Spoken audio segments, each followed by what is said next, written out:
Hello, everybody. Welcome to Active Reload.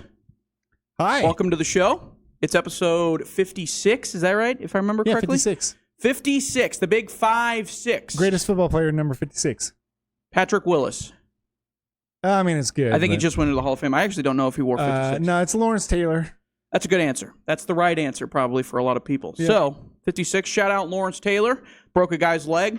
Very brutal play. Joe Theismann. Could have been a Hall of Famer, but broke his leg. Yeah. Snapped it in two. It was Cool. disgusting. Welcome to the show. Hey, we're going to talk about Matt. No, just kidding. We're going to talk about movie tie-in games. You guys remember those? Not just movie tie-in games. We're going to talk about that. Yeah, we'll talk about the rules. We'll talk about the rules. You have top fives. We'll get more into detail there in a little bit. Game Informer. It's dead. It's officially died. They announced that they were shutting their doors last week on Thursday, I think. Yeah. We're going to remember them as best we can, and more power to the future, I guess, to those people. Black Ops 6 is, leaking, willfully leaking. Yeah, leaking. It's leaking. It's leaking in the same way as A movie trailer leaks? or like like if you wanted okay an with that insurance one? claim on your house and you left the bathtub overflowing. That's how it's leaking. Oh, yeah. You mean you left the toilet bowl cleaner next to the tinfoil? Right. Yeah. Whoops. It's leaking. That's what's happening. So yeah, we got some news. We'll talk about notable games as well, what we're playing, and we'll be here. Let's do it. Boom.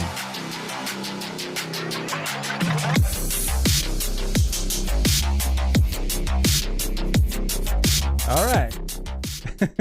Okay, starting things off. Let's talk about Game Informer. Let's start things off on a good note. Good note. Not really, on a sad note, I unfortunately. guess a nostalgic note. Nostalgic note. Game Informer shutting its doors. They announced last week. If you go to their website, I think it still has the splash screen of them saying we closed our doors, essentially. Makes me Really? very sad. Tough to see. Game Informer, I think for a lot of people, was their number one source for video games, as the internet was kind of becoming a bigger thing. For me, it was magazines were still kind of popping off for a little while there, from 2000 to about 2000 or early 2012. 2008. I was gonna say 2008, 2009 is when I stopped really, purviewing a bunch of magazines. Yeah. But they've been around for a lot longer than that, and they were huge for a long time. And I think Game Informer, for me anyways, it was kind of like the first place that introduced me to video game reviews. Yeah. I was just going to mention that. That's a great segue. So same with me. Yeah. So I started getting into gaming magazines during Nintendo Power. Right. Yeah. So the reviews back in those days were hilarious. They were Right. just oh, Mario is fun and he jumps and he smashes things. It And feels that's like it. Mario. 9 out of 10. It didn't really get sophisticated until other magazines started popping up. I wrote them down. GamePro, which was one of my favorites. Yeah. Electronic Gaming Monthly, which is EGM. Yeah. Then PlayStation Official, Xbox Official. Mhm. They were the mid-aughts. Right? Edge Magazine, which did a bunch of tech, That, but video games and tech. that also does not sound like a video game magazine, I'll be honest No. with you. There was PC Gamer Magazine. Yeah, I know that one. Out of all these magazines, PC Gamer Mag transitioned to Probably online. the best. Yeah, the most effective. And then, of course, Nintendo Power. Mm-hmm. Xbox had a magazine. Yeah, official Xbox magazine. Did you say that already? Yeah. I'm sorry. So I said official PlayStation and official Yeah. Xbox. Yep. If you wanted your propaganda, you could get it in magazine form. Yeah, I know. That's true. But PlayStation was this is the greatest game of all time. Not all the time. This is Sometimes the greatest game. There's no way. Do you think they reviewed something poorly? They did. No offense to the writers that worked at Xbox Magazine or did. PlayStation Magazine. They did. All right. And so I he was can't like, give you an example. come though. on, dude. Can you imagine if Warner Brothers had a website that they also reviewed their movies on, and they were like, Sinister 3 was kind of garbage. Maybe. How pissed they would be. So I have fond memories of old magazines. So do I. The reviews were great, actually, and they would have I wrote it down. They would have things like games of the month. Oh yeah, and they would true. have, especially Game Informer. Yeah. They would have Game of the Month, and they would have a whole write-up on why it was Game of the Month, and they would compare it with other games that released this month. Winning in July wasn't a big deal. Right. Well, yeah. I also think that what they did, Game Informer, something that they did that I liked a lot, very specifically, they would put all of their like individual reviews that they've had like over the year of the biggest games that are coming out at the very back. Yeah, exactly. And you could see what their scores were and everything like that. Yeah, they were sorted by score. Yeah, they were kind of not maybe they weren't the first people to do that, obviously, but for me, they made it the most famous in terms of scoring it that way. Well, I used to love magazines because there was no internet back then. There was, but no one had it. Right. Not where I'm from, and so you had to learn strategy through some of these magazines, and then you would explain. True. You would repeat it on the playground, or at school or anywhere, and that's how word spread. Right. Gaming magazines were super crucial into how to beat a game. I mean, Castlevania 2, way before your time. Castlevania 2 is the most cryptic game ever made. Right. You had to go to a magazine to figure everything out. Yeah, there's at one point midway through the game, you have to crouch next to a wall holding a item that you had no idea what it did. Great. Wait like 10 seconds, and then a wall opens that you can go through. There's no way. What? That's part of like the main story you have to follow? Yeah, you can't go further past that. What? There's no way of knowing that unless you had the internet, of course. Yeah. No one did. Or a magazine. The strategy guide told you how to do it. Nintendo Power told you how to do it. They still do strategy guides. They're a lot. I mean, most of them obviously are online now, and they're done by Brady Games. Yeah, you can find them on YouTube channels and stuff too. So, well, the strategy guides that you can get in book format are done by Brady and a couple other ones. Oh, I gotcha. And they're really good. Yeah, they're really good. I mean, who has strategy guides just laying around? Just as expensive as the games. Yeah, I have a couple. Yeah, right. I have a strategy guide or lore guide for Elden Ring and lore guide makes sense. Yeah. That sounds cool. Yeah. I want that. Yeah, that's what I like. I don't really like to have people tell me what to do, but right. Strategy guide, but they would do it for like the most, like for everything. So like the comically easy stuff, like Call of Duty would have a strategy guide for like its campaign, and it's like you just follow the guy with the arrow above his head and you're good. Or the compass. There was a couple walkthroughs that I loved. There's a Metal Gear Solid walkthrough. I'll put it in post. I'll post it up on a picture of it. Super awesome magazine. I just bought it on eBay. Yeah. You mentioned that it was closing down last week, so I went and bought. We looked through all these covers. We looked through the covers. Yeah, the covers were probably the most famous thing I would say that Game Informer did. Apart from, I mean, some of the pieces that they wrote, but like the covers were the things that everything stuck out, or that stuck out from other magazines. There was like a turning point in the early 2000s. They looked like originally when Game Informer was coming out, I think they started in the 90s, like the mid 90s or something like that. And they kind of just looked like every other gaming magazine a little bit. And then there was a turning point in the early 2000s where they decided they're going to get really artistic with a lot of their covers. Yeah, they started using concept art from the game. Yeah. And then sometimes they would use their own artists. Yeah. I have a couple mags from Game Informer that I've saved. They're art. They really are art. Just the covers. They basically just hire a freelance artist to do amazing covers. And there's like minimal words on them and stuff like that. And so it's just the artwork on display, and it really catches your eye. My Game Informer that I've kept is the top 100 RPGs of all time. And it doesn't say that at all on the cover. It says it on the back, very small. But it's just all these RPG characters drawn out, kind of like in the style of Dragon Ball Z. And it's all, and then at the top it just says Game Informer, and that's what people would get in the mail. It was awesome. It was awesome. Game Informer now shutting their door. Honestly, and I will say, lasted a lot longer than I thought they would, to be honest with you. The fact that they lasted all the way into 2024, where magazines left and right are just falling apart. Well, they were connected with GameStop. That's true, yeah. Power to the players. If you were a GameStop subscriber or whatever that thing is where you get used games and blah, blah, blah. I wonder if you get a free mag. I wonder if they got a decent bump from like the 2020 not meme coin, but the Wall Street bets people. Yeah. I bet they got a pretty large surge from that. No, they didn't. You don't think so? No, those guys, those GameStop guys, execs, they had no idea what to do with the money, and they basically just fumbled it. They probably still are holding on to it. Meanwhile, GameStop could have been great again. Yeah. Well, but they needed to go a different direction. Which they needed to change their like entire identity essentially in order to make it something viable in today's world. And they just they sat on it, like you said, pretty much. They're still sitting on and they're still like the thing is, they're still trying. Like a lot of the investor Wall Street Bets people are still trying to pump it, obviously.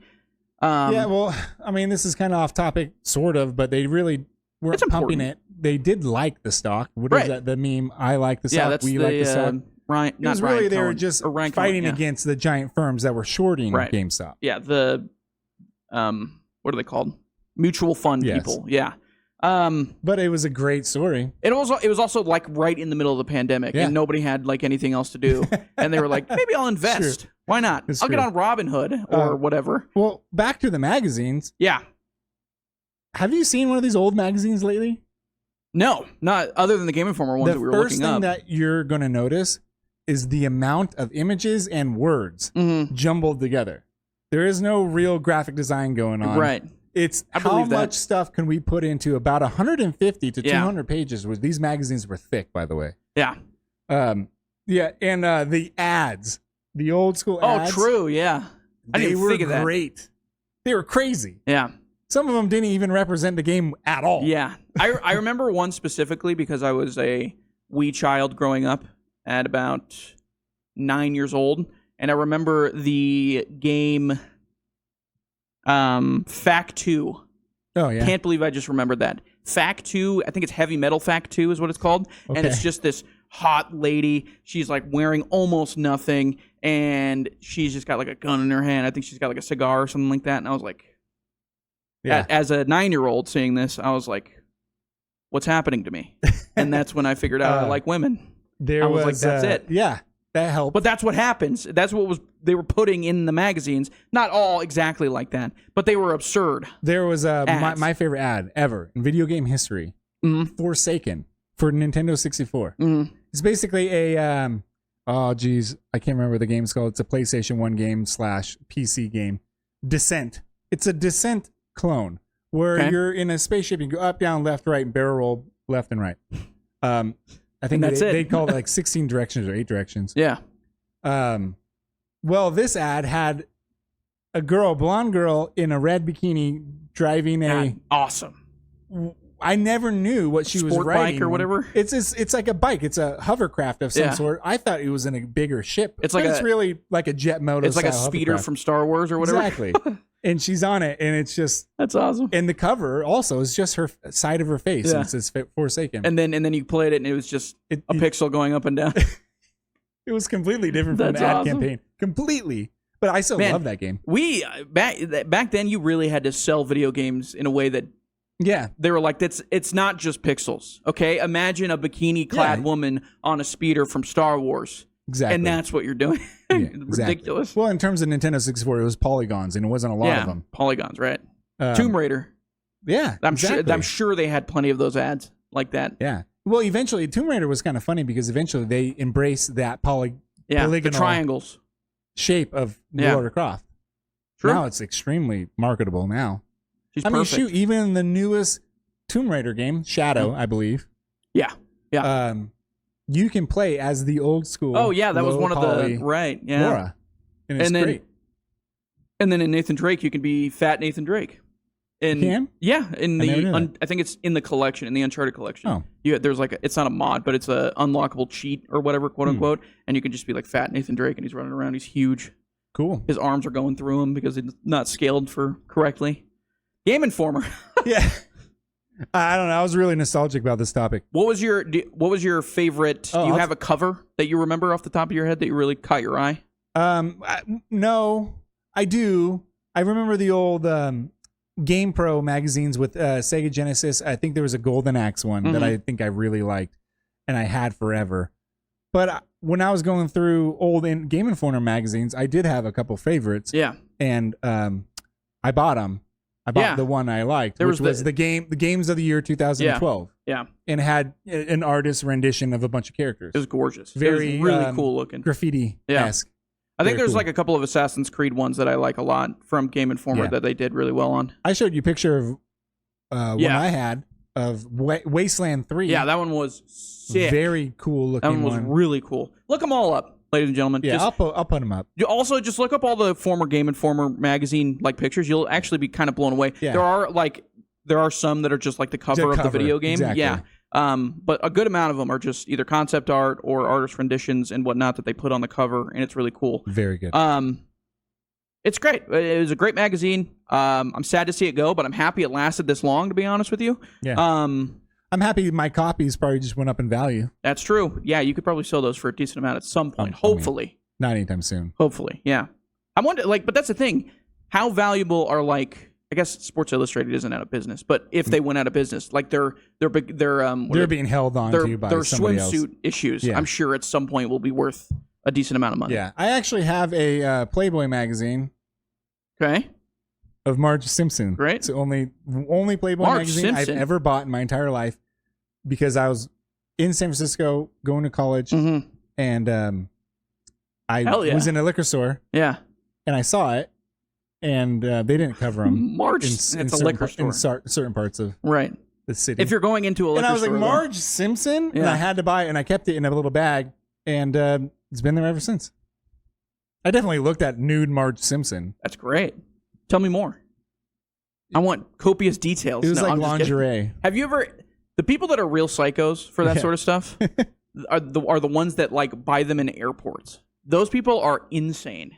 That they go to like an airport marketplace or whatever, where everything is hiked up in price. Are they insane, or are they just confident in their own skin? Absolutely insane. Those people are insane. Okay, you're going onto a public transportation vehicle that is basically jammed packed as close as everybody else, as close as possible. You're like sardines in there. Yeah. And then somebody just whips out a Playboy and starts going through it on an airplane.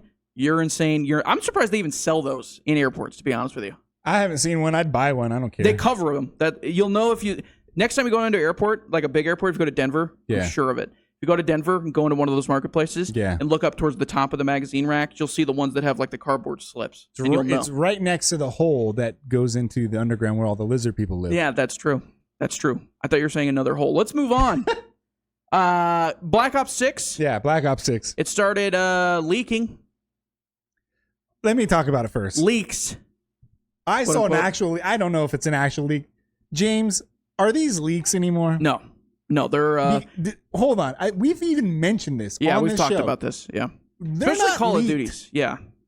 The thing is, with the old Call of Duty leaks, they would be shot on like a grainy cell phone or like a camcorder. Somebody would sneak into an event, and then they would post that footage, and it looks terrible. Like you can't make out anything that's happening. And now it's just like 1080p caught on an Elgato that they're posting on a random YouTube channel or something. It really is. Doesn't seem like leaks. It just seems like a marketing ploy. I saw a video or a picture the other day of, I think there was somebody in the Olympics. I think it was a basketball player. One of the American basketball players at the Olympics was getting like firsthand tests of Black Ops 6. And he took a picture, not of the game, but of him playing it. I was like, if they're doing this, there's no way they're not just leaking content for fun, you know? They are, of course they are. I don't know. I mean, it's possible that's a leak. Maybe it was sent to somebody where they said leak something and they leaked everything. Or it's like, I think it could also be somebody, they had some sort of event for like actual YouTubers or Twitch streamers or whatever, and they wanted to get footage beforehand before it started going up, and then somebody accidentally posted it or something like that. I saw Warzone. A leak of Warzone, a map. And it was basically using the tools in the game developer mode. Right. So he was like flying up in the air, zooming around the map. Oh, I see. A whole bunch that's of stuff. That's a decent leak. Because that's like... Yeah, but it still came from the source. Yeah. I guess. The one that I saw was just... I guarantee the guy's not fired.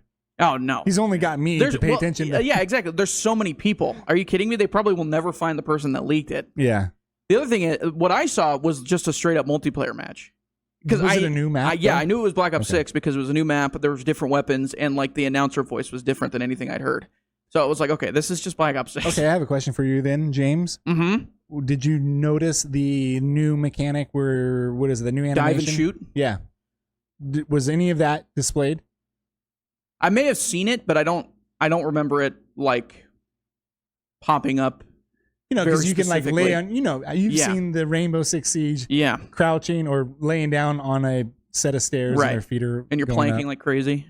Planking, yeah. You're like on top of a boxcar and you're all the rest of your legs are hanging off. Now, there was a game that did that really well. That was Max Payne 3 on multiplayer where You lay on your back and you can. Oh yeah, you shift. You shift everywhere you go. Yeah. Every aim. They do that on Siege too. If you're like up close to a wall. Yeah, but your feet do funny things. Then you things. go. Yeah. Well, nothing like scales correctly. Yeah. Your gun is always bigger than like the rest of your legs or whatever. It doesn't make any sense. But yeah, Black Ops 6, it's leaking. It also, I think, it kind of fits with the vibe they're going for the Black Ops games, where it's like we're leaking intel to you, that sort of thing. Redacted. It absolutely fits the vibe. So I wouldn't be, this could just be something they're actually doing on purpose. I'm sure. By all means. I don't buy anything. No, I don't think it matters either, because at this point it's July. We'll take whatever you want to give us, and we'll just wait till November. Who cares, right? Okay. Well, sorry I did that. What are you doing? I'm moving stuff out of the way. I want to talk about the map I saw. So it was a Warzone sorry. map. Go ahead. And it was, you know what it looked like? It looked like Wake Island from Battlefield 3 and 4 and a bunch of them. Was it like a horseshoe? It looked like a body of water with islands and a main body in a type of a horseshoe shape. Okay. Main body of land. That's interesting. I thought it was interesting with a lot of bridges. Too. Yeah. There was a lot of grassy hills in between these landmarks, which I really like. Mm-hmm. So I don't like the modern Warzone maps because it's just buildings on top of buildings. It looks like it's done by AI, honestly. Yeah. Well, yeah, there's the one map in, I think it's it may have been Cold War, and then they also, what's this one? Modern Warfare 3. Yeah. Whoa, I'm having a stroke. In Modern Warfare 3 is also, but there's like a Dutch place where it's a smaller war zone. I think it's like 50 or 60 people or whatever. Oh, okay. And it's just like a Dutch community, like in the middle of a Dutch city. And it's very like cookie cutter, I guess. Well, this one looked really interesting. It looked unfinished, by the way. It didn't look like it was, close to being worked done on. It just it looked like they weren't finished with it. But the design of it looked pretty good. It did look like a mobile style design. It makes me wonder if they're going to have multiple maps for Warzone at launch. I would love that. Yeah, I think they can do that. But the thing is, I know they usually don't have Warzone at launch. Like they didn't have it for Modern Warfare 3. No, like at least the new maps. At launch. I got you. Because I think they want people to try out the multiplayer, level up to a certain point. Run around, get brain dead. Well, and then level up to a certain point where you can like customize stuff and whatnot. And they're probably just not done with the map. Man, those Call of Duty maps, those 3-lane typical Call of Duty maps that try really hard to be a good 3-lane map. They never work out. Well, they just don't have any memorable ones anymore you're right. either. They might play perfectly fine, but they're not memorable. They're very forgettable. I believe that we're going to get like a firing range redux for Black Ops 6, and that's like a very famous one from Black Ops 1. We're probably going to get Nuketown because it's in every single Black Ops style of video game that we've ever gotten. Shipment maybe, but that's an Infinity Ward one. So they'll do that for the next... I think it's probably in Modern Warfare 3. But yeah, Call of Duty. The way the Warzone map that you're describing reminds me of Caldera, which was the World War II map. Yeah. That they had for maybe not World War II. Vanguard. Vanguard. The Vanguard map. It was World War II. That's what it sounds like. I didn't play that one like at all, but that's what it sounds like. Terrible. Yeah, but it was very foresty, like lush green heavy. Yeah, but it wasn't very vertical. It didn't scale very well. That's where they had from the one before. Yeah, that's where they had the King Kong Godzilla fight or whatever. Man, dude, I love video games. All right. Speaking of loving video games, I love video games and movies together. Yeah. Here we go. Let's talk about video game 5 tie-in movies. Top 5 list for both of us. I'm gonna say it. Give the rules. Rules right now. Top 5 movie games. Yes. Not just tie-in and not games that are based off a movie license. No. So, games like Mad Max, RoboCop Rogue City. Doesn't count. Chronicles of Riddick. These are either prequels or sequels that actually did come out when the movie came out. So they were video game tie-ins, but you weren't playing the movie in a video game. Right. And that's what we're doing. Okay, by the way, I'm seeing a very funny pattern in mine. Yeah. That I hit like a certain point in age where I was like, I'm just going to play a lot of movies as video games because that sounds like more fun. Okay, you go first. This is what I want to do. I want to do OLIs, you do OLIs, and this is what we're going to do with our top 5s. We'll go back and forth? I'll give my top 5. Okay. You do your top 5. Okay. Okay. So you'll go 5, and then I'll go 5. You'll for go OLI. Yeah. Okay, but that's just for OLI. Yes. Okay. Gotcha. Do you have 5 OLIs or do you have 50? No, I have 2 OLIs. Okay, I'm just gonna bang out 5 real quick because I have 5. You have 5 OLIs? Yes, I do. Oh my. Okay. Outside the lines. Outside looking in. Please. I'm gonna say that for OLI. I'm gonna make a T-shirt called "Outside the Lines" and it's just ARVGP. You'll do OLI outside the lines. Yeah, is what it says. And then active reload. Yeah, active reload. All right, OLI OLI Judge Dredd on the Sega Genesis. Oh, good pick. Awesome. Dredd is cool. It played out just like the movie, but in 8-bit or 16-bit. Yeah, and it was awesome. I love that game a lot. I still play it sometimes. One of my all-time favorite movie-based games on the Sega Genesis. That era had a bunch. it had the Sylvester. It was the Sylvester Stallone. Yeah. Dredd one. Yeah, Okay. you played. Where it goes. "Zah!" Yeah. Yeah. And then what was the other guy's name? The comedian guy. Man, hangs out with Yeah, I know who you're talking the about. Happy I can't remember his Madison crew. Rob Schneider. name. Rob Schneider. Right. Yeah. All right, Scott Pilgrim versus the World. Now I picked this on here for my OLI because I didn't quite know if it fit the rules. Right. Yeah, that's an odd one. Because it is based off the comic book, which is a movie is also based off the comic book, which Yeah. is the movie, the comic book, and the video game came out at exactly the same time, around the same time. I didn't know that. Yeah, so I played the Scott Pilgrim video game before I saw the movie. Oh, I didn't know that. I read the books because I was working at a very famous comic book store in New York City at the time. Yeah.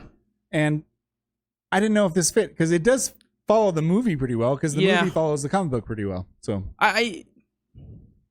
yeah, I don't know. It might be the rare occasion where the movie's actually better than the video game. Yes, I love which the movie. is funny. Definitely. That might be the only time And that's this is ever a happened. side-scrolling beat-em-up game, by the way. Yeah. All right, and Judge Dredd is a side-scrolling shooter. There's also a Judge Dredd game for like the PS1, PS2, maybe. Oh, really? Yeah, no, Xbox? it's Dredd versus Death. Yeah. Right. I think sure. Yeah, I'll say yes to that. PS2, Xbox, and PC. Right. Okay. Yeah, Great yeah. game. I have That's it. so funny. I still play often. That's But not based off the movie at all. Exactly. All right. It's in its own Dredd universe. The next one, Die Hard Trilogy. This is definitely based. Fits the rules perfectly. Although it's a little rudimentary now. But you play Die Hard 1, which is almost like a very early Max Payne style game on PS1. Mm-hmm. Then Die Hard 2, which is a first-person shooter, like on-rail shooter. Oh yeah. And then Die Hard 3, which is a driving game. Yeah. Okay. I know all of these. The scene from the first quarter of the movie where you're trying to catch bombs. Doesn't one? Wait a minute. Doesn't one? In New York City. I thought one of them takes place in a prison in like Vegas. No, it's L.A. Oh no, I know part 2. I'm not really familiar with that much. Die Hard Part 2. Yeah. One of them. Die Hard Part 2 is in an airport. It's in an airport. Yeah. Okay, that's right. I remember that. Okay. All right. I don't know what the other one is. I think there's a Die Hard Trilogy 2 as well. Probably. Which is like that 5 games or is that 6 games? I don't know. Let me just bang these out real quick. Yeah, please. go ahead. Sorry. All right. X-Men Wolverine or X-Men Origins Wolverine. That's OLI? That's an OLI for me. This game's really good. Wow. It didn't make it, but just barely. It's not on my list because I didn't play that game. Yeah, it's really good. I like it a lot. It's one of the best God of War clones back in the day. So now we're in the era of Dark Souls clones or Souls-like games, and it's been like 2 generations of it. When original God of War came out, everybody who was a third-person action game wanted to do God of War. Everybody wanted the Blades of Chaos of their own version. X-Men Origins Wolverine did a really good job, and it was based off the movie perfectly. You play the movie. Sorry. Last one. Well, can I say something really quick? Yeah. Origins Wolverine video game. Yeah. Might be the rare occasion where the video game is better than the movie. It's true. For sure. Yep. Last one, OLI, King Kong. Peter Jackson's That's King OLI? Kong. Yeah, it's not on my top 5. I've lived longer on this earth. So video games that are based on the movies or tie-ins or whatever, there's been a lot of them. Yeah, probably, and definitely a lot more than I've played. Because I had a little trouble putting this list together, I'll be honest with you. And that's why I whittled it down to be more specific rules, because where are you going to stop? Yeah, the tie-in, you can have 7 Alien games on here if you wanted exactly.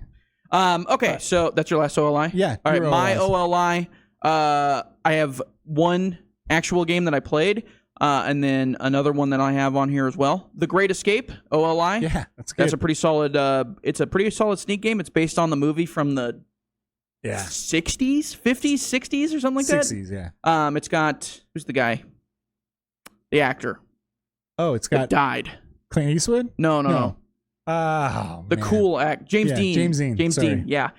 He's the actor in the movie, and it follows essentially his character in the video game, and you're sneaking out of a German prison camp during World War II. I was thinking of Escape from Alcatraz. Yeah, good movie. Yeah. And then number one, or the other OLI that I have on here. Have you guys ever heard of a little game / movie called Flushed Away? No, Flushed Away video game came out on the DS. A well-to-do rat in the streets of Paris falls down a toilet, and he's wearing a suit and has to learn how to be free with the sewer rats and get back to his normal life of confinement. But then he discovers, I like being free with the sewer rats. And that's both the movie and the video game. Watch Flushed Away. It's actually not terrible, but it is kind of... Is it like Ratatouille? Weirder. No, Ratatouille came out after. It was 2004, 2005. So it was in like that weird era of animation where everything kind of looked ugly, but they were trying to make it look real. Yeah. You know what I'm talking about? Everything was really expensive, too. Yeah, it took forever, ugly. Speaking of, X-Men's Origins Wolverine. Wow. You know what I'm talking about? That actor is main character in Flushed Away. Oh, cool. Whose name I can't remember, even though he just had a movie come out. So I'm going to do my number 5, Ren. Number 5! Number 5, everybody. Batman NES. The Sunsoft game. Probably the greatest soundtrack. What? Good pick. You know what I'm talking about? No, but I'm going to assume it's a solid Batman game. Sunsoft made great games for regular Nintendo. And it was awesome. It was based off of the Michael Keaton Batman. So the cutscenes, the really crude cutscenes for in between the levels. The game's really hard. The music is fantastic. This is an awesome, awesome Nintendo game in general. The Michael Keaton Batman's the one where the Penguin does the... No, it was before that. It's the Joker. It's based off of the Joker one. Okay. 1989. Gotcha. The Jack Nicholson Joker. Gotcha. Okay. So you do fight the Joker at the very end, and then he turns into a weird monster. Oh, it's like Arkham. Yeah. It's also like Star Wars, the Super Nintendo game, where Darth Vader turns into like a squid or something, or crab. What is going on? Japan, man. Yeah, they make whatever they want over there. All right. You want me to do number 5? Do number 5. My number 5, Fantastic Four. The video game? The video game came out alongside the movie, 2005, for PS2, Xbox. You played all the Fantastic Four, all your favorite Fantastic Four characters, like The Thing. Yeah, that's my favorite. Flame On. I can't remember his name. That guy. Human Torch. Mr. Stretchman, and Invisible Woman. Fantastic. Yeah, there you go. Invisible Woman. You do the whole mission where you're going into space, and then you get gamma radiation, and then they all become these things, and then you're going back to Earth. The thing's walking around. One of my absolute favorite scenes from both the movie and the video game is The Thing, who is now The Thing. He doesn't. He's trying to cope with the fact that he's The Thing, and he's like, I got to go get a drink or whatever. And the way for him to disguise himself is just to put on one of the long overcoats and a hat. Like, he doesn't just look like a huge rock man, even though he's wearing this stupid overcoat. And then you can fight in the streets with The Thing. Is this a beat 'em up game? It's a beat 'em up game. Okay. Yeah, I'll be honest with you, not great, but it's one of my favorites because I'm nostalgic for it. And it also followed the movie. It does follow the movie. Okay. There are extra scenes in there, obviously, because they have to find a way to fill time. But it does follow the movie. Cool. So Fantastic Four, number 5. All right, number 4 for me. Lord of the Rings, Return of the King / The Two Towers. Return of the King is a better game. Mm-hmm. If you were to play the Two Towers video game on PS2, Xbox, it has a Fellowship in it. But there is already a game called Lord of the Rings: The Fellowship. Oh, but it's not but it's not a made by the same studio or whatever. Okay, that's made by the same studio. So yeah, Return of the King is really good. You play as the main characters: Frodo, Wilbo's the older guy.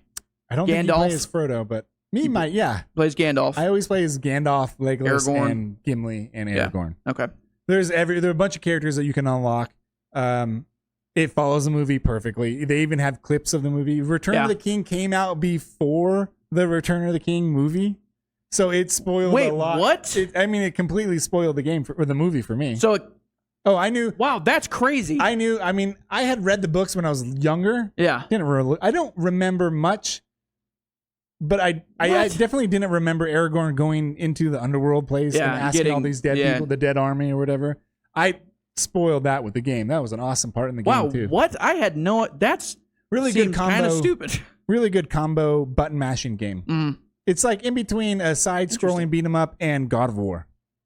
Really cool. Okay, all right. Funny. If you were to look up these this list on the internet, that'd be up there. Probably. For sure. Yeah.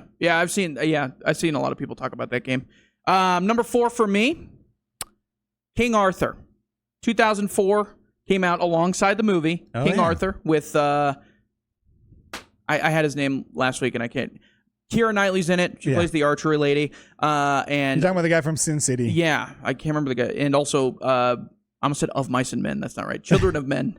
I can't remember his name, but that guy, he plays Arthur. The movie, not great. Not the greatest film in the world. The game, also not the greatest thing in the world, but it's actually not terrible. It's kind of fun. Yeah. Different characters in there. And they all have kind of like different vibes to them. There's one guy that has dual swords, and then you have King Arthur, who's kind of just a power character with his sword. And then you, Cate Blanchett, the archery character, they all kind of have a different vibe, and it's fun. It's a lot of, I'll be honest with you, I remember a lot of escort missions in this video game where you're escorting like a trailer or whatever, or a hitched wagon and what have you from whoever they're fighting in that movie. I don't remember, but not bad. Not bad. It's not the worst thing in the world. Is the movie better than the Robin Hood movie that came out around the same era? Oh, the Russell Crowe one. Russell Crowe one, yeah. I would say the King Arthur is probably better. Okay. There's also Kevin Costner movie, the Robin Hood. Kevin that's Costner. Prince of Thieves. That one's awesome. That's the second best. You like that one? Yeah, it's the second best Kevin Costner movie. At some point, I know this is a video game podcast. We're gonna have to go through his top 5 Kevin Costner movies because it's abysmal. No, it's atrocious. It's pretty easy. All right, we'll get there eventually. Number 4 or number 3 for me. Number 3. You gotta bang these out. Aladdin. Oh, okay. On Sega Genesis / Super Nintendo. I think it was better on Sega Genesis. Really good game.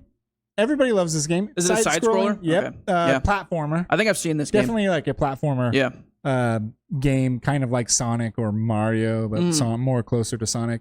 Really, really good animation. Disney was knocking it out of the park in this era of video games. And it follows the movie perfectly. Yeah. I love the level where you are trapped under the sand and the final boss, you get the genie. The final boss is the lion head. Right. Yeah. That's in the sand or whatever. Isn't it Mustafar or whatever? And he's the bad guy. I cannot believe I remembered his name. Jafar. You're not Mustafar. Who's Mustafar? I don't know. I watched That's the bad guy. I watched it in original Egyptian. That's what they call him. Okay. This game was really good too. Also, one of the best Sega Genesis games out ever. You're going old school.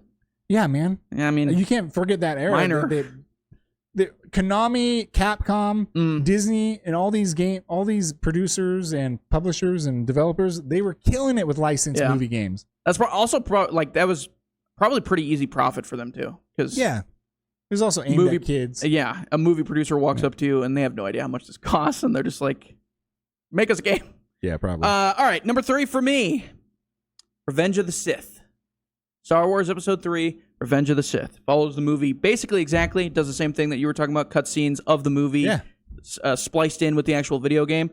There's a lot of good Star Wars games at that time. It might be up there in terms of like actually being better than the movie. There's like a lot of really good boss fights where you find like Count Dooku like towards the beginning of the game / movie. That's a really fun boss fight. And at the end when you're fighting Obi-Wan, really hard but like really fun and rewarding. Yoda's got a couple of like deleted scene stuff where you get to play as Yoda that would have been in the movie, but it got cut out and they put it in the video game. It's really cool. It's actually a really sick video game. Cool. Cannot recommend it enough. Came out in 2005, PS2, Xbox. It's actually backwards compatible on Xbox Series X. I saw that. You can go and play it right now if you want to. So go play it. Revenge of the Sith. It's awesome. Cool. Number 2 for me. Number 2. This is going to be everybody's number 1. Okay. Let's see. Let's hear it. GoldenEye. Not mine, but now fair. I like GoldenEye, especially not anymore. It hasn't aged well. I think Perfect Dark is the way better GoldenEye game. But back in the day, it was awesome, and it's also followed the movie perfect. Yeah. It was really good. Yeah, I mean, it is, yeah. Definitely better than the movie. Yeah, the movie's not good. We talked about this, but I like Pierce Brosnan. Pierce Brosnan's great. He's just 007. in a lot of bad James Bond movies, unfortunately. Yeah. But it almost killed the franchise. It's really good. This was really good for a lot of people because of co-op multiplayer. Mm-hmm. Or split screen multiplayer. You have 4 people play, and you can play at 5 frames a second and shoot each other. And that was pretty much everybody's first person shooter. Yeah, that is around my age. I think if you go back, who didn't have a computer and played Doom. Yeah, if you go back and play the original version of this game, terrible. You'll hate it, because everything's gotten better, obviously. But they do have, modders have made a PC version of it that works really well and runs really well. There's one on Xbox that works really well with dual sticks that you can actually use. Yeah, that would blow people's mind if they saw it now. It actually, so I played it not too long ago. I know it like the back of my hand. It had a really great mechanic of level. What is it like? So if you play on the hardest difficulty, the level extends and you have more objectives. Oh, gotcha. And the Levolution. Yeah, the rewards you get for completing everything are pretty awesome. Like paintball mode, big head mode. Oh, right, yeah. It's really cool. That became really popular and innovative cheat stuff too for later on as well for other games. My number 2, From Russia with Love. Speaking of James Bond. Also a really good James Bond movie. Yeah, this was another 2005 video game.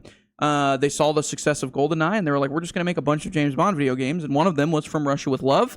This one, I think, works really well because it leans into the weird, cheesy 70s version of James Bond. It's got the Sean Connery face scan and everything. You're fighting guys in jetpacks and stuff. This is a third-person game, right? Or is this a first-person? I can't remember. Because there think was a couple of them that mixed in. Maybe. I know Quantum of Solace was third person. I think it's third person. I can't remember 100% though, to be honest with you. But there are a lot of really cool missions in this game that I still really kind of remember to this day. And cool boss fights directly from the movie that you get. And again, it's 70s cheesy style where you got James Bond flying in from Big Ben on a jetpack. It's really stupid, but it looks awesome in a video game. It just works better. I think there was a really good train level. I think almost every single Bond game after GoldenEye wanted to recreate that GoldenEye train level, which was awesome, where you're tied up and you have to use your watch to break a hole through the ground. There's also a pretty solid driving sequence in From Russia with Love that you have in the video game that's actually not terrible either. Yes. But again, came out in 2005. So a lot of your list is that era. Yeah. I'm glad you're catching on to the pattern. Okay. PS2, Xbox for that game. I love that era. It's great. All right, number one. Number 1. This is a very easy one for me. It's The Warriors. Oh. The Rockstar Warriors game. This game is so good. It is a prequel and the full movie in a game. And so you don't just get the short movie, because the movie's really short, where you go to a situation, a guy dies, and everybody blames it on you, and you try to make it to your home base on Coney Island from Midtown Manhattan. New York. And it's awesome. It's really, really cool. The backstories of everybody. It is the peak of the beat 'em up genre. It has never gone past this. I've never played that game. Oh my gosh. I've never seen that. I've never seen that movie either. I gotta see that movie. You don't need to watch the movie. The movie's great. I love that movie. I know, Cochise. Yeah. In there. Cochise. You can pick all these characters. You can do all their backstories. You unlock all their backstories. At the end of the game, you unlock a arcade cabinet where you can play the Warriors in a side-scrolling beat 'em up Final Fight. Right. And it's really, really good. If the game was just that, it would also be one of my favorites. But it's not. It's a whole game. It's Rockstar, dude. This is when Rockstar was doing things other than Grand Theft Auto. There was a weird random time where multiple studios decided they wanted to make Warriors games for some reason.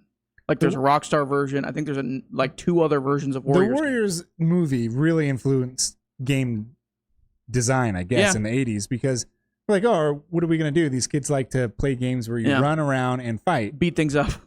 There's a movie where Have you seen The Warriors, kids? Go check it out.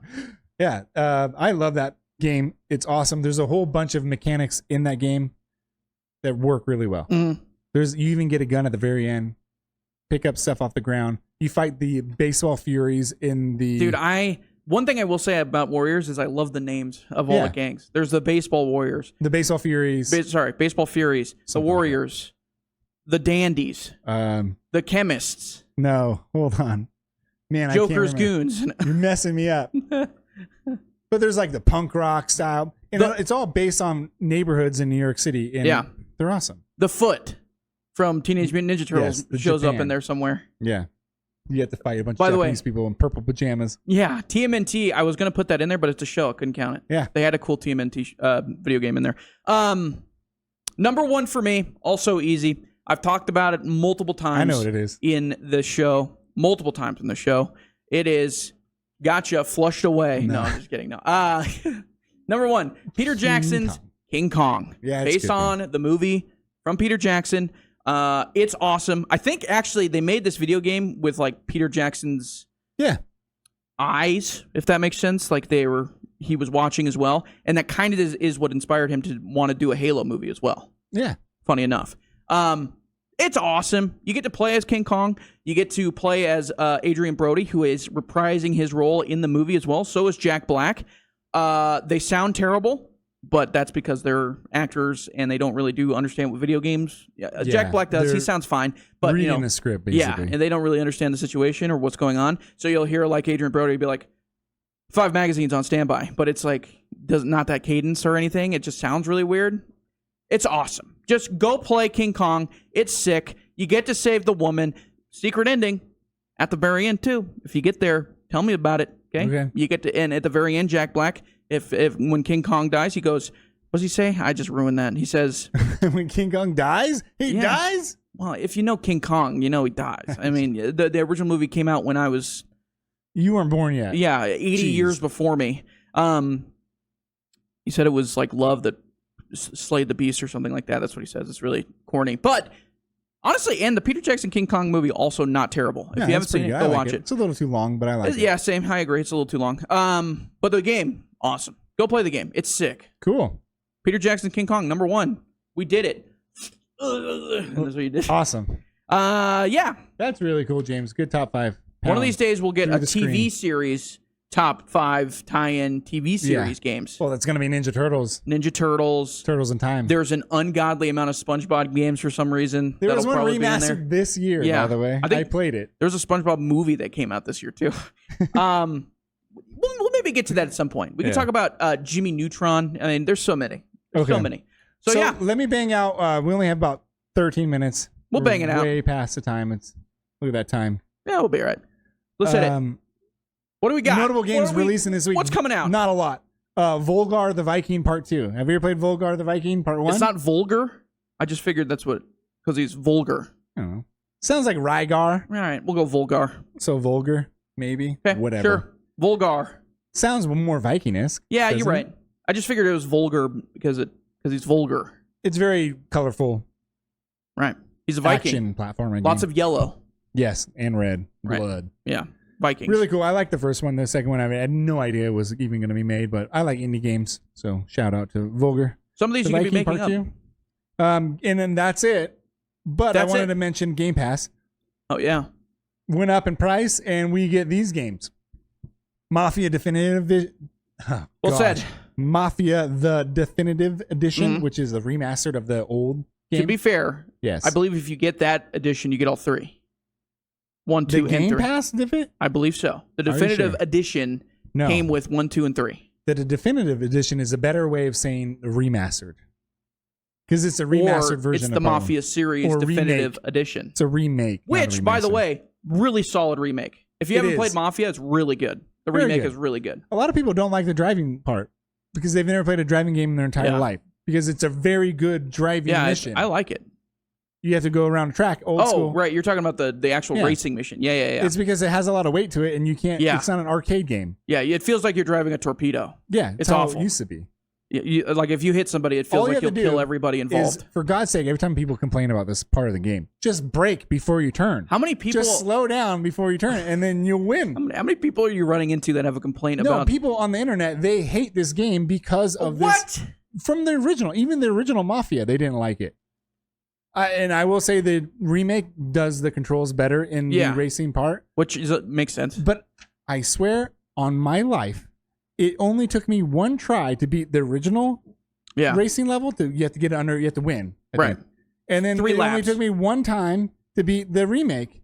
And I have no idea why people are upset about this or how they think it's so hard. But I guess since I play Grand Theft Auto or Gran Turismo, it feels like you're driving a torpedo. Just like assume that's what you're doing, and you'll get it. And it's really easy. Once you get past everybody, you're basically cruising. You can block really easily. You're cruising for an extra 2 laps. All right, and then Crash Insane Collection, which is funny because this is a PlayStation mascot. The Crash Insane Collection is coming to Xbox Game Pass. Yeah. Okay. But add that to the list of terrible mascots that have come. No, Crash Bandicoot? Crash is Are you kidding me? So bad. I like the Crash Bandicoot games. Sure. Okay. Hard. We don't need a Crash Bandicoot Mario Kart style game because I don't care about any of the other characters in Crash Bandicoot. Crash Team Racing is the best kart racing video game of all time, and it's not even close. I'll give you the Mario Kart originating the entire genre, but it's nowhere near as good as Crash Team Racing. You're insane. What was Kevin Costner's second best movie? Podcast with you. What was Kevin Costner's second best movie? His second best movie is Robin Hood, Prince of Thieves. Right. That's all we need. Let's move on. Okay. What's next? Touche. All right. And then Creatures of Ava, which is a new game coming out to Game Pass, and it's kind of like a creature game. It's kind of like that Power World game, except for you don't kill anything. You only save these creatures. You just made me. You don't gather them up and fight them to death. I forgot about Power World until you just said that. Yeah, one of the biggest hits of the year. It was, but then it kind of fell off a little bit, just in terms of popularity, for sure. Yeah, that's why you should release your game in January, February, or March. You're going to kill the world. Shout out Helldivers. Sales. Yeah, shout out Helldivers. Yeah, exactly. Helldivers 2. All right, what are we playing? Me, I'm playing one thing and one thing only. Actually, I'm playing 2 things and 2 things only. Valorant has been the heavy one so far. I told you you're gonna get into this. I said this weeks ago that when this game comes out, that's all I'm going to be playing because it's a very, very good game. Let me say, you know what? I jump into that pregame lobby. I'm hyped. I get into the game, and after 2 rounds, I want to die. In real life, it's the worst, but I love it because it's like, oh, I just missed. I can do that a little bit better. You love it because it is the skill ceiling is so high that every time you play, you're just getting a little bit better. It feels like I'm getting a little bit better. I'm learning more about the game the more I play it, which is great. Yeah, I'm having fun. Basically Counter-Strike Light. Wait until you grow up and get your big britches on, then you can play some real games like Counter-Strike. You know, have Valve make something good for console. Hopefully Valve sees this because Valorant is their main competitor when it comes to first-person shooters. Yeah, I mean they have Half-Life that beats everybody, but they don't release it. They've done it before. I mean, they did Left 4 Dead, Left 4 Dead 2. Those are great console video games. Yeah, just make Counter-Strike. I like Counter-Strike on console. Well, you're alone though. That's the thing. Trying to buy yourself. I've always played it on console and PC, but it's my second favorite video game of all time, next to Street Fighter 2 Turbo. EA Sports College Football. That was the other one. Okay, there you go. Big gamer, this guy. I've been playing it too. I love it a lot. Valorant? I've been solo queuing. Yeah. And brings me to this. James, have you ever used the... Solo queuing is insane. Yeah, at least you're doing it unranked, though. So that's, whatever. I usually am better than everybody I'm playing with. That's what they all say. Sometimes when you are off in this game, it's not like Call of Duty where if you're good at it, you can really let your hands do everything. In Valorant and Counter-Strike, if you're having a bad day, you're... Like last night, I did terribly. Yeah. Not because I was playing against better people. It's just I wasn't hitting. I'll give you a good jumping off point. What? If you get to a point in Valorant, if you're playing it for a while and you get to a point where you're not playing well and you start changing your crosshair, that's when you get off. That's when you're like, I got to get off. You should change your crosshair to be static, though, in my opinion. Oh, yeah. Anybody that doesn't is insane. But a lot of people will make you they'll make fun of your...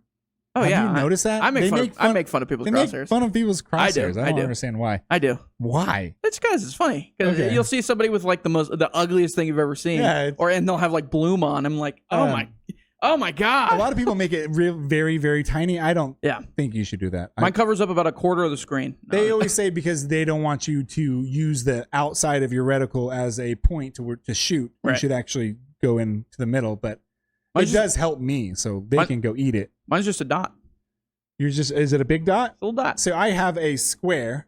Mm-hmm. Sorry. A square? Just a square with a faint dot in the middle and 2 points at the end of it, dots at the end of it. Do you have like a T, like a bullseye? Did you turn off the vertical one then? No, I haven't. The vertical one. So it's both. I turned off vertical scaling, so it's just a dot on the outside. Oh, okay, right. Yeah. Gotcha. Anyways, you'll like it. Everybody compliments me on. Mine's just a dot. I like the dot. I've had it since forever, for years, 4 years probably. I do like the idea of having the one that's a circle with the dot in the middle because it reminds me of a head, and that's easy. Yeah. All right. 5 minutes. Go ahead. Your games. I'm playing King Arthur Knight's Tale. Is the game when it came out, I was like, man, I really want to play that, but it was always $40. It was on sale. Yeah. I bought it. Awesome turn-based strategy game. Awesome. It's kind of like a UFO or XCOM UFO defense, but it's really good. You know what's better? King Arthur 2005 movie tie-in video game. I started playing Diablo 4. I just want to play the story. Yeah. I think good luck. Pretty good.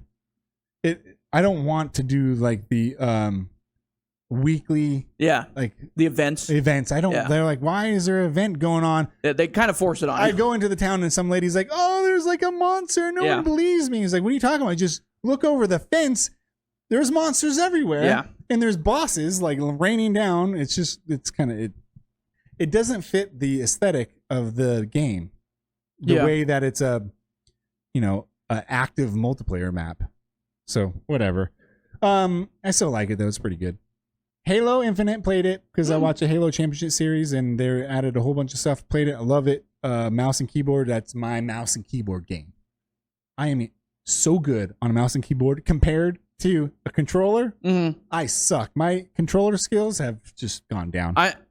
Can I mention something really quick? Yeah, go ahead. Well, do you have more games? I'll mention it really quickly. Then we'll end I the do show. have a couple more. One more. Keep going. You go then. So I mentioned beat 'em ups. Yeah. When I was doing this stuff, so me and Odin started playing a lot of beat 'em ups. So I pulled out my emulator on my original Xbox. Yep. Arcade stuff. Played the good old Punisher arcade game. Good beat 'em up. Golden Axe. Yeah. And Teenage Mutant Ninja Turtles. Odin loved it.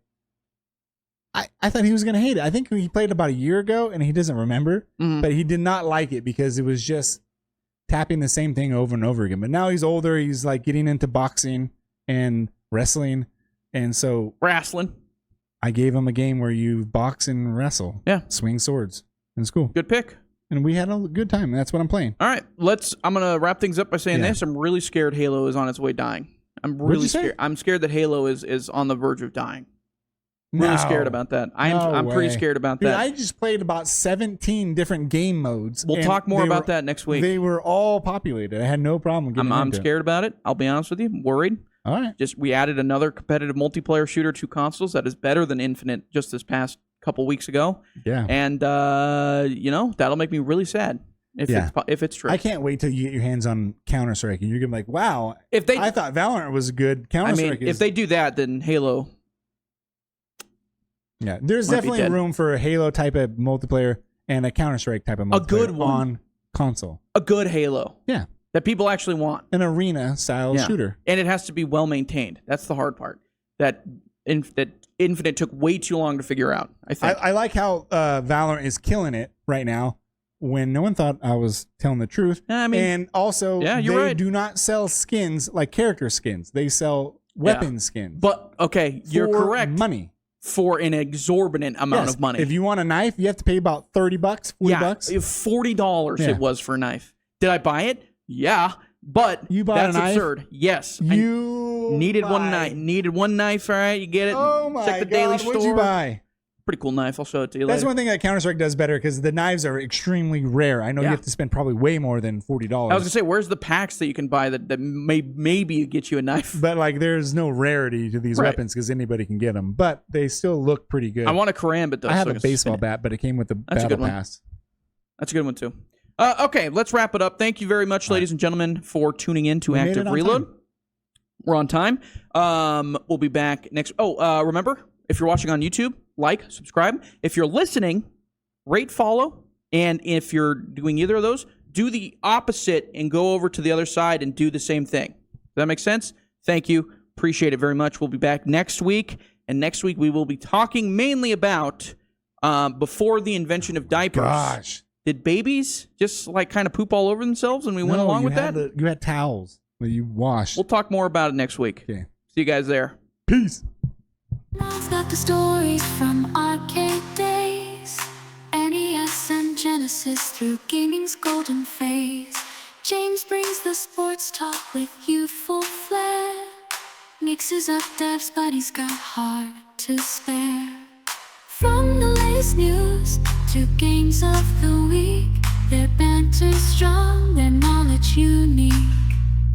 Discussing what they're playing, from Halo to more. In every episode there's always a score. Active Reload, a podcast ride, gaming news and fun in every rhyme. Grant and Jace in a lively show, from past to present, where gamers go.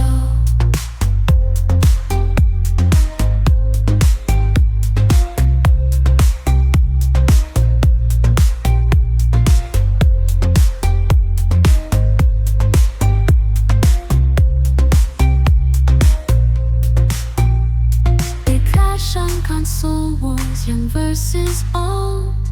James with his Xbox, Brent with stories untold. Notable releases every week they share, from RPGs to sports with passion and care. From the latest news to games of the week, their banter's strong, their knowledge unique. Discussing what they're playing, from Halo to more. In every episode there's always a score. Active Reload, a podcast ride, gaming news and fun in every rhyme. Grant and Jace in a lively show, from past to present, where gamers go. Generations clash but their love remains. Through every episode their passion sustains, from retro classics to modern quests. In the world of gaming, they're the best. So tune in weekly for the latest spree. With Grant and James, it's the place to be. Active Reload, where gaming's key. In every episode, hear the joy they bring. Active Reload, a podcast ride, gaming news and fun in every rhyme. Grant and Jace in a lively show, from past to present, where gamers go.